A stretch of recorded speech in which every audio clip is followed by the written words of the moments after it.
ba sabi mo ako'y iyong mahal? Kailanman ako... Totoo pala talaga, kapag lumapit ka sa Diyos at ipinagkatiwala mo sa Kanya ang lahat ng pinagdadaanan mo, mapapansin mo na unti-unting mawawala ang takot at mga problema mo. Hindi mo kailangang mag-isa sa lahat ng mga sakuna at pagsubok. Ang Diyos ang magbibigay sa iyo ng lakas at gabay para malampasan ang lahat ng mga panganib. Kapag Siya ang kasama. Kung ako'y may kaibigan, ang pipiliin ko, ay isang maganda. Rito kada siya, filter ako. Magaganda kami,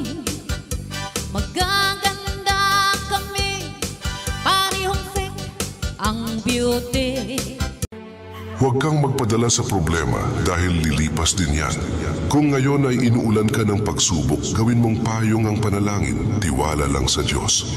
Pahingi lang ng amen at i-share ang video na ito. Tatanggap ka ng biyaya bukas.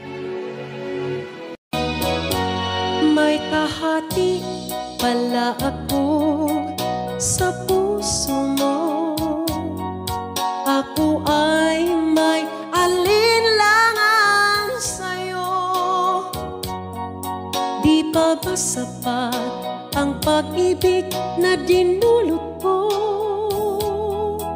Ano ba ang pagkukulang ko sa'yo?